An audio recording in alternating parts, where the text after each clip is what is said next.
Olá amigos, olá amigas do canal Brasil Cultura com Maurício Garnazufo. Sejam bem-vindos a mais um diálogo com a arte, com os seres e com a tradição em movimento. Neste vídeo, vamos relatar alguns momentos da trajetória de uma mulher importantíssima no contexto da história do Brasil, mas que, infelizmente, ainda é pouco conhecida, ainda é pouco exaltada. Seja nos livros, seja nas escolas e universidades, seja nos veículos de comunicação e no pouco de memória de uma boa parte da sociedade brasileira.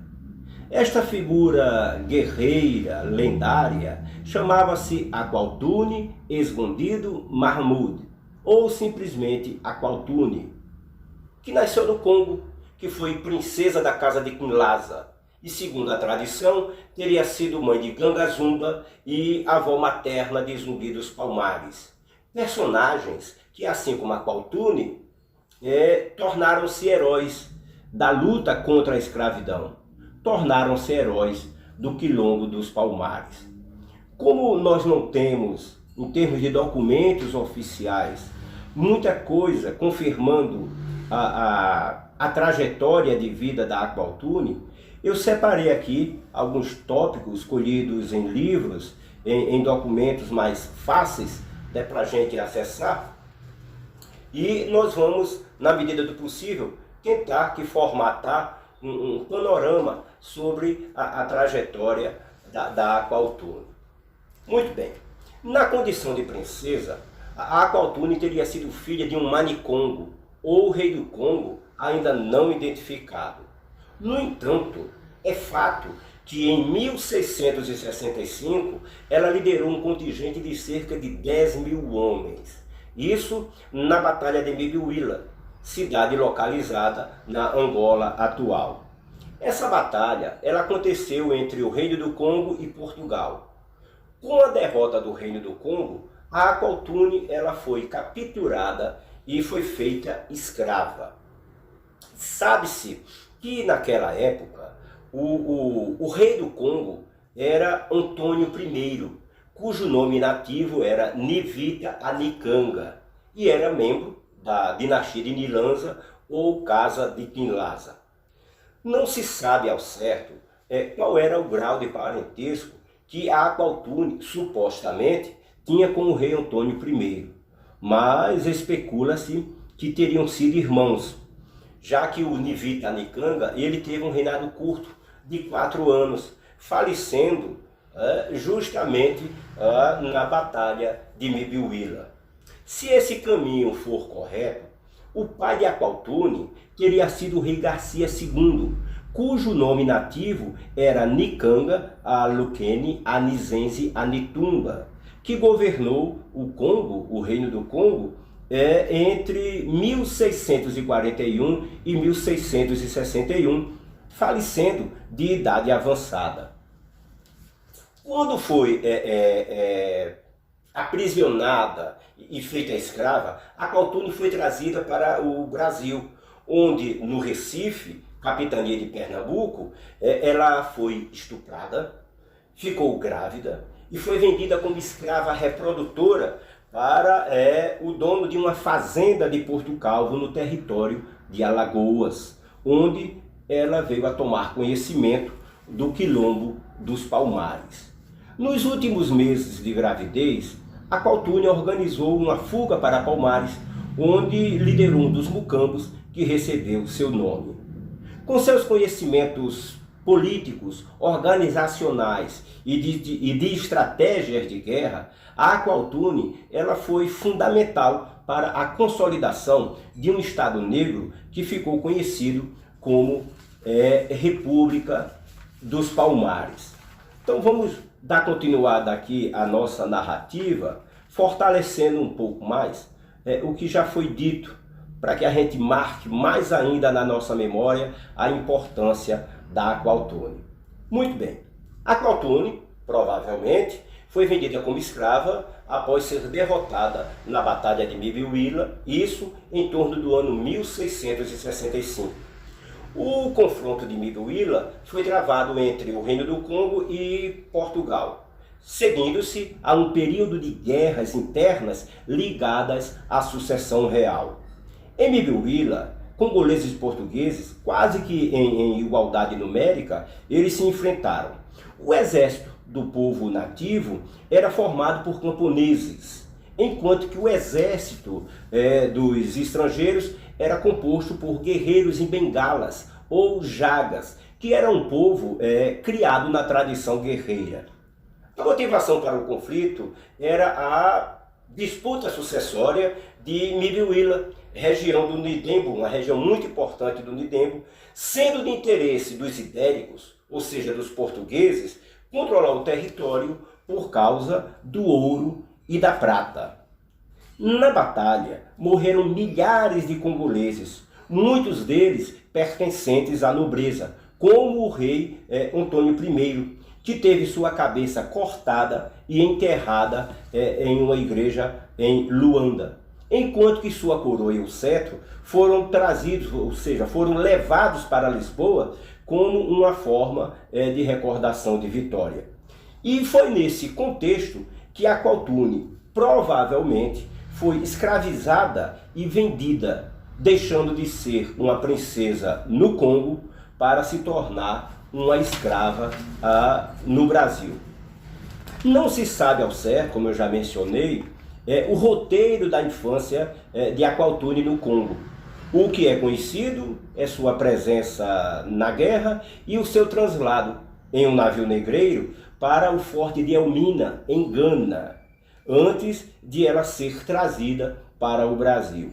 No forte de Elmina, Aqualtune teria sido batizada por um bispo católico e, para provar o ritual, ela foi marcada no seio esquerdo com um ferro quente em forma de flor. Especula-se também que logo após esse episódio, ela teria sido estuprada por outro escravo e que teria engravidado. Isso por causa do seu biotipo forte e saudável, características que a tornaram uma escrava reprodutora. Porém, a gravidez da Aqualtune lá na África é incerta, não há uma comprovação que ela tenha vindo para o Brasil já grávida. Vamos seguindo aqui com os nossos tópicos. Conta-se também que quando chegou ao Brasil, Aqualtune, ao desembarcar no Recife, ela ficou desesperada e que teria tentado correr para o mar, isso no esforço de voltar à África, de voltar ao Congo, de voltar à sua terra natal. Do Recife, Aqualtune foi levada para uma fazenda em Porto Calvo, no sul de Alagoas, que na época era território da capitania de Pernambuco. Em Porto Calvo, ela foi usada para dar origens a novos cativos, isso de acordo com os interesses do seu dono. A fazenda onde a Aqualtune ficara era especializada na criação de gado. E o dono da fazenda, ele percebeu logo a aproximação da Aqualtune com outros escravos. Por isso, ela foi deixada nas mãos dos piores indivíduos da senzala. Contudo, essa situação danosa, ela não foi suficiente para intimidar a Aqualtune e deixar sua força de lado. Durante o 6º mês de gravidez, possivelmente, ela teria ouvido falar sobre o reino do Quilombo dos Palmares. Com isso, surgiu na Aqualtune a vontade de fugir. Então, ela se juntou a um grupo de escravos e esse grupo de escravos ele se rebelou contra a Crasa Grande. Conseguiu vencer a Crasa Grande e esse grupo conseguiu fugir da fazenda. Outra coisa interessante é que pelo trajeto esse grupo foi atraindo mais escravos, somando cerca de 200 pessoas em direção à Serra da Barriga. Chegando ao Quilombo dos Palmares, ao Quilombo Palmarino, a nobreza de Aqualtune foi reconhecida e ela virou líder. Admite-se até que ela teria fundado o Quilombo dos Palmares, neste caso, dentro de um conceito de república negra. Apesar de não haver uma confirmação cronológica, aceita-se também que Aqualtune tenha sido mãe de 2 guerreiros que entraram para a história como Gangazumba e Gangazona, e que ela também teve filhas, entre as quais Sabina, que posteriormente seria mãe de um garoto que ficaria conhecido como Zumbi dos Palmares, o deus da guerra. Já o fim da vida de Aqualtune, o fim de sua vida e a data de sua morte são incertos, como nós mencionamos no começo da narrativa. Há uma vertente que indica que Aqualtune morreu em um incêndio durante uma emboscada de uma bandeira paulista que chegou lá no Quilombo, para destruir toda a República dos Palmares. Outras vertentes indicam o seguinte: primeiro, que ela teve seus últimos dias em paz, descansando em outra comunidade quilombola. Segundo, que várias expedições enviadas pelos portugueses teriam queimado o mucambo onde ela vivia com outros idosos.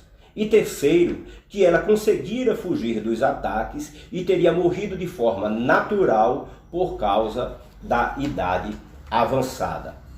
A presença marcante da Aqualtune na história da luta contra a escravidão, deixa eu aqui separar esses papéis aqui que o vento aqui está tentando derrubar, para a gente continuar aqui a nossa narrativa.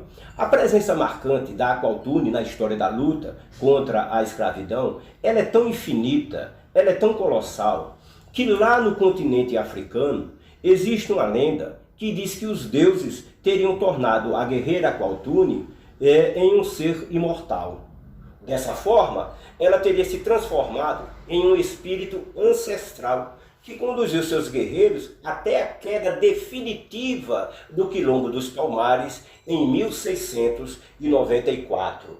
O que reforça o quanto Aqualtune foi determinante para o fortalecimento da população negra durante o período colonial. Ela simbolizou liderança e luta dentro do sistema escravocrata e passou isso adiante através de seus herdeiros e também através de seu comando no Quilombo dos Palmares. Portanto, meus amigos e minhas amigas que acompanham, que seguem o canal Brasil Cultura, esta foi uma narrativa sobre esta figura magnífica, esta figura importantíssima dentro da história do Brasil, que foi, que é e sempre será a Aqualtune, considerada, segundo a tradição, mãe de Gangazumba, mãe de Gangazona e avó de Zumbi dos Palmares. Caso algum de vocês tenha mais elementos documentais sobre a trajetória da Aqualtune, vocês podem e devem entrar em contato conosco.